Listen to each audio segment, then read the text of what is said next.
Élu, arrête. Ne fais surtout pas défiler cette vidéo. Je vais te dire quelque chose que ton esprit n'est peut-être pas encore prêt à entendre. Mais ton âme, elle, le sait déjà.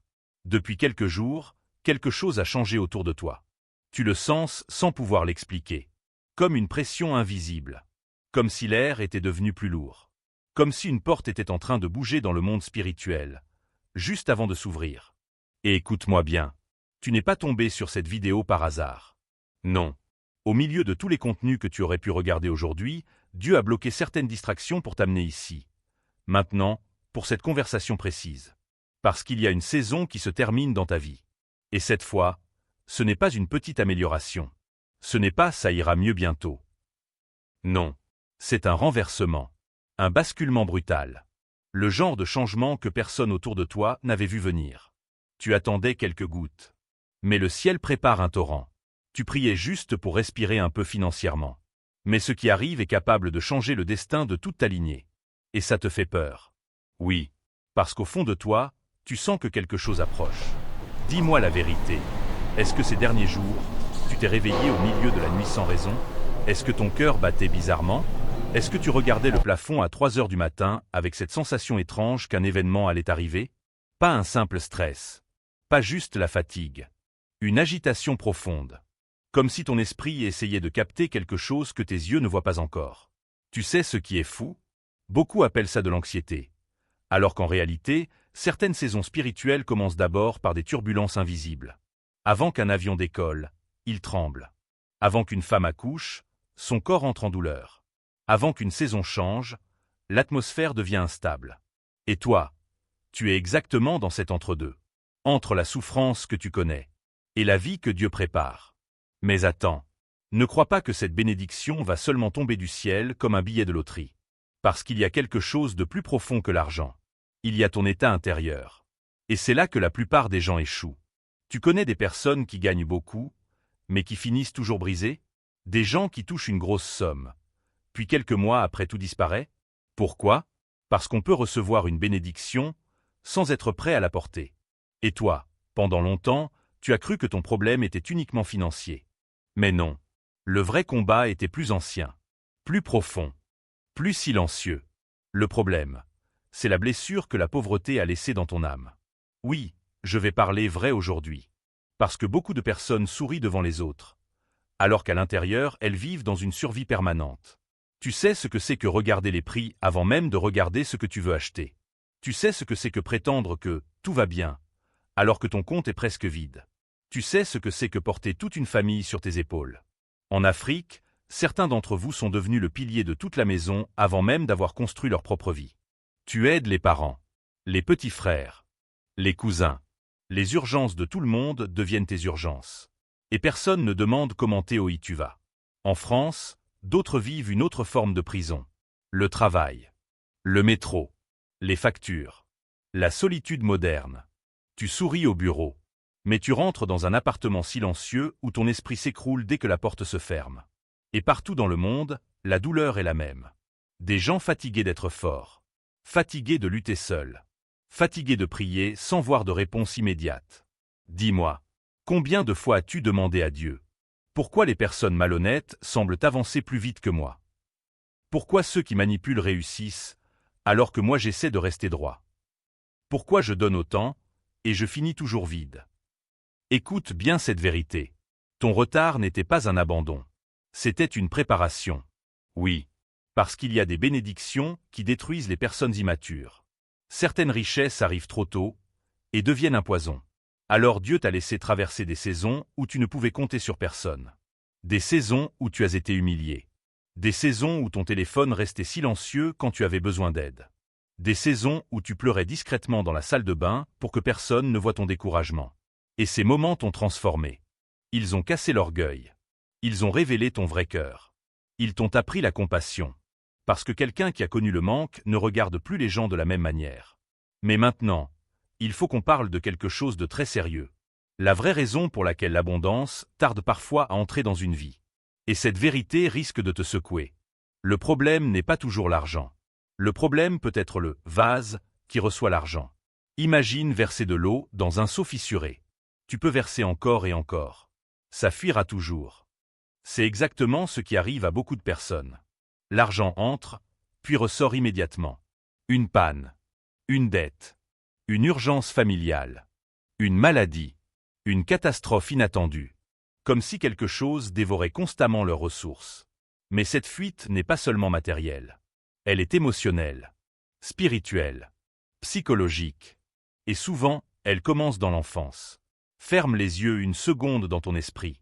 Revois-toi petit. Peut-être à 6 ans, 7 ans.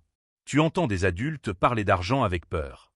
Tu vois des disputes à cause des factures. Tu vois ta mère inquiète devant les dépenses. Tu vois ton père frustré parce qu'il ne peut pas tout gérer. Et sans t'en rendre compte, ton esprit d'enfant enregistre un message dangereux. L'argent crée la souffrance. L'abondance apporte les conflits. Être pauvre est plus sûr.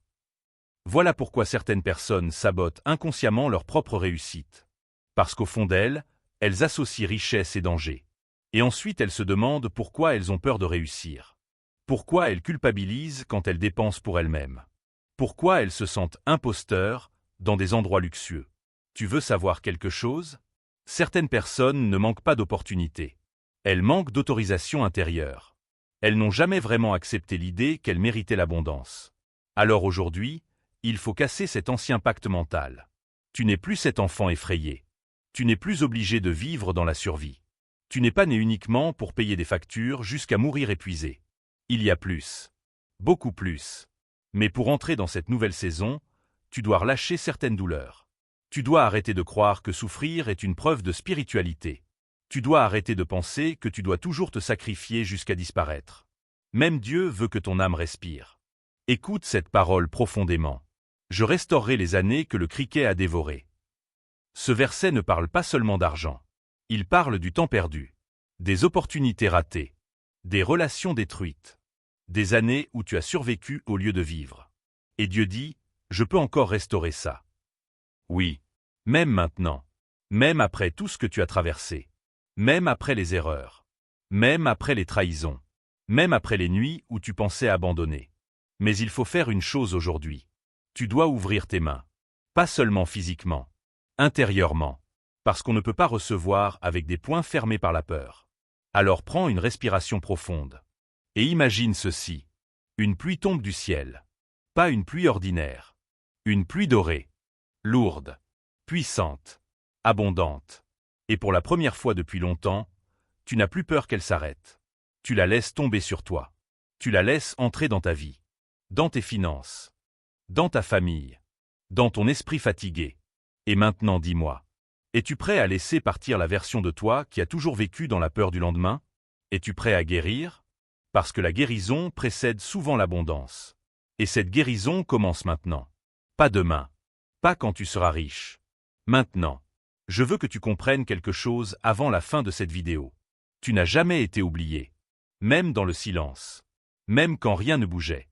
Même quand les portes restaient fermées. Dieu travaillait dans des endroits que tu ne pouvais pas voir.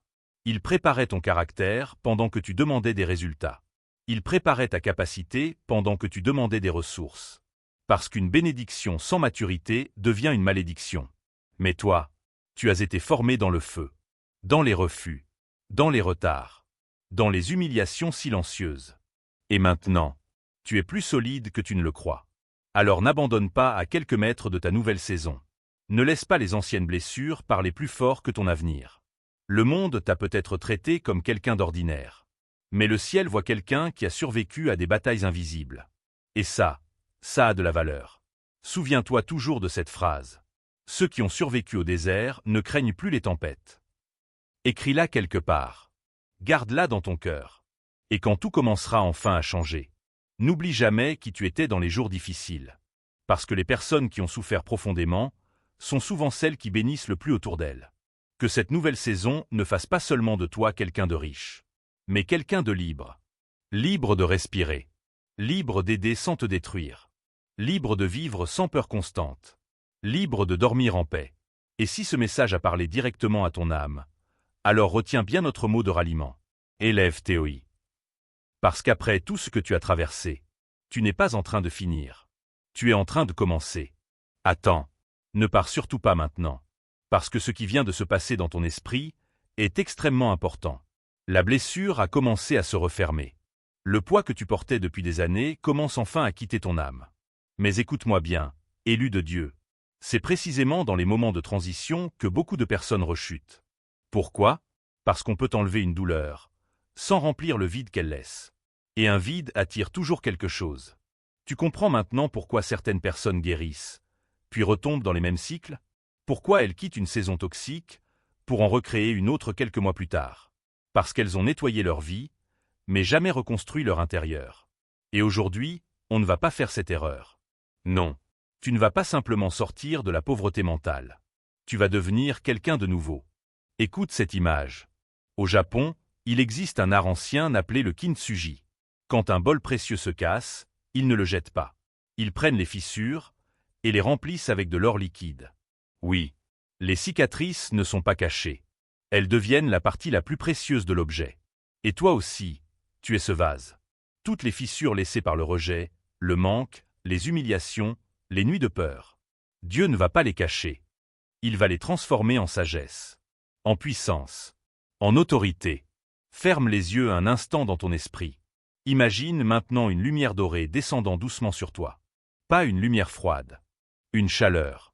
Une présence. Comme si le ciel versait quelque chose de vivant dans ton âme fatiguée. Cette lumière descend dans ta poitrine, puis dans ton ventre. Exactement à l'endroit où tu portais cette peur constante du manque. Et petit à petit, l'or remplit chaque fissure, chaque mémoire douloureuse, chaque moment où tu t'es senti insuffisant, chaque fois où tu as eu honte de ne pas pouvoir offrir plus à ceux que tu aimes, chaque fois où tu as souri devant les gens, alors que tu étais détruit intérieurement. L'or entre dans ces endroits. Et il scelle tout. Tu n'es plus brisé. Tu es reconstruit. Mieux encore, tu es devenu plus fort précisément à l'endroit où tu étais le plus faible. Et ça, c'est la vraie transformation. Parce que quelqu'un qui a connu le désert apprend à respecter l'eau. Quelqu'un qui a connu le manque apprend à gérer l'abondance avec sagesse. Voilà pourquoi ton passé ne disqualifie pas ta bénédiction. Il te prépare à la porter. Mais maintenant, ouvre bien ton esprit. Parce qu'on doit parler d'un autre problème. Et celui-là est physique. Regarde autour de toi. Ton environnement, ta chambre, ton portefeuille, ton sac, ton espace de vie. Oui, je vais dire quelque chose que beaucoup ignorent. Le chaos extérieur finit toujours par révéler un chaos intérieur. Tu veux une nouvelle saison, mais parfois ton environnement ressemble encore à l'ancienne version de toi. Des vêtements entassés, des objets inutiles, des papiers qui traînent, un portefeuille rempli de vieux reçus, de cartes expirées, de désordre. Tu sais ce que ça dit inconsciemment à ton esprit? Je suis encore bloqué dans l'ancien cycle. Écoute bien. L'abondance aime l'ordre. Même dans la nature, tout ce que Dieu crée possède une structure. Les saisons, les étoiles, les océans, le corps humain, tout fonctionne avec équilibre. Alors pourquoi ta vie devrait-elle prospérer dans le chaos? Certains demandent à Dieu des portes immenses, alors qu'ils n'ont même pas préparé l'espace pour recevoir ce qu'ils réclament. Et parfois, le premier miracle commence simplement par nettoyer ce qui étouffe ton énergie. Oui, aussi simple que ça. Après cette vidéo, prends un moment. Range ton portefeuille. Jette les vieux papiers. Nettoie ton espace. Fais de la place. Pas seulement physiquement, émotionnellement aussi. Parce qu'on ne peut pas accueillir une nouvelle saison en s'accrochant constamment au reste de l'ancienne. Et écoute bien ce qui va suivre. Le changement qui arrive dans ta vie ne sera pas forcément progressif. Non. Certaines bénédictions arrivent soudainement. Très soudainement. Une seule conversation peut changer une destinée. Un seul appel peut ouvrir une porte. Une seule rencontre peut transformer plusieurs générations. Tu connais l'histoire de Joseph? Un jour, il dormait en prison. Le lendemain, il dirigeait un royaume. Voilà comment Dieu agit parfois. Silencieusement. Puis brutalement. C'est pour ça que beaucoup de personnes ne comprendront jamais ce qui t'arrive. Elles t'ont vu lutter tellement longtemps, qu'elles ont fini par croire que la souffrance était ton identité. Mais Dieu aime surprendre. Il aime faire exploser les limites que les autres avaient placées sur toi. Et le plus puissant, c'est qu'il le fait souvent sans prévenir personne. Parce que certaines bénédictions doivent rester cachées jusqu'au dernier moment. Sinon les mauvaises intentions se réveillent. Et c'est ici que tu dois devenir extrêmement vigilant. Parce que tout le monde ne supportera pas ton élévation. Oui, même certaines personnes proches de toi. Tu sais ce qui est triste? Parfois, Les plus grands sabotages viennent de ceux qui applaudissaient le plus fort au début. Alors écoute-moi attentivement. Quand les choses commenceront à changer pour toi, garde certaines victoires silencieuses. Tu n'as pas besoin d'annoncer chaque bénédiction. Il va les transformer en sagesse, en puissance, en autorité. Ferme les yeux un instant dans ton esprit. Imagine maintenant une lumière dorée descendant doucement sur toi. Pas une lumière froide. Une chaleur. Une présence. Comme si le ciel versait quelque chose de vivant dans ton âme fatiguée. Cette lumière descend dans ta poitrine, puis dans ton ventre. Exactement à l'endroit où tu portais cette peur constante du manque. Et petit à petit, l'or remplit chaque fissure, chaque mémoire douloureuse, chaque moment où tu t'es senti insuffisant, chaque fois où tu as eu honte de ne pas pouvoir offrir plus à ceux que tu aimes, chaque fois où tu as souri devant les gens, alors que tu étais détruit intérieurement. L'or entre dans ces endroits. Et il scelle tout. Tu n'es plus brisé. Tu es reconstruit. Mieux encore, tu es devenu plus fort précisément à l'endroit où tu étais le plus faible. Et ça, c'est la vraie transformation. Parce que quelqu'un qui a connu le désert apprend à respecter l'eau. Quelqu'un qui a connu le manque apprend à gérer l'abondance avec sagesse. Voilà pourquoi ton passé ne disqualifie pas ta bénédiction. Il te prépare à la porter. Mais maintenant, ouvre bien ton esprit, parce qu'on doit parler d'un autre problème. Et celui-là est physique. Regarde autour de toi. Ton environnement, ta chambre, ton portefeuille, ton sac, ton espace de vie. Oui, je vais dire quelque chose que beaucoup ignorent. Le chaos extérieur finit toujours par révéler un chaos intérieur. Tu veux une nouvelle saison, mais parfois ton environnement ressemble encore à l'ancienne version de toi. Des vêtements entassés, des objets inutiles, des papiers qui traînent, un portefeuille rempli de vieux reçus, de cartes expirées, de désordre. Tu sais ce que ça dit inconsciemment à ton esprit? Je suis encore bloqué dans l'ancien cycle. Écoute bien. L'abondance aime l'ordre. Même dans la nature, tout ce que Dieu crée possède une structure. Les saisons, les étoiles, les océans, le corps humain, tout fonctionne avec équilibre. Alors pourquoi ta vie devrait-elle prospérer dans le chaos? Certains demandent à Dieu des portes immenses, alors qu'ils n'ont même pas préparé l'espace pour recevoir ce qu'ils réclament. Et parfois, le premier miracle commence simplement par nettoyer ce qui étouffe ton énergie. Oui, aussi simple que ça. Après cette vidéo, prends un moment. Range ton portefeuille. Jette les vieux papiers. Nettoie ton espace. Fais de la place. Pas seulement physiquement, émotionnellement aussi. Parce qu'on ne peut pas accueillir une nouvelle saison en s'accrochant constamment au reste de l'ancienne. Et écoute bien ce qui va suivre. Le changement qui arrive dans ta vie ne sera pas forcément progressif. Non. Certaines bénédictions arrivent soudainement. Très soudainement. Une seule conversation peut changer une destinée. Un seul appel peut ouvrir une porte. Une seule rencontre peut transformer plusieurs générations. Tu connais l'histoire de Joseph? Un jour, il dormait en prison. Le lendemain, il dirigeait un royaume. Voilà comment Dieu agit parfois. Silencieusement. Puis brutalement. C'est pour ça que beaucoup de personnes ne comprendront jamais ce qui t'arrive. Elles t'ont vu lutter tellement longtemps qu'elles ont fini par croire que la souffrance était ton identité. Mais Dieu aime surprendre. Il aime faire exploser les limites que les autres avaient placées sur toi. Et le plus puissant, c'est qu'il le fait souvent sans prévenir personne. Parce que certaines bénédictions doivent rester cachées jusqu'au dernier moment. Sinon les mauvaises intentions se réveillent. Et c'est ici que tu dois devenir extrêmement vigilant. Parce que tout le monde ne supportera pas ton élévation. Oui, même certaines personnes proches de toi. Tu sais ce qui est triste? Parfois, les plus grands sabotages viennent de ceux qui applaudissaient le plus fort au début. Alors écoute-moi attentivement. Quand les choses commenceront à changer pour toi, garde certaines victoires silencieuses. Tu n'as pas besoin d'annoncer chaque bénédiction.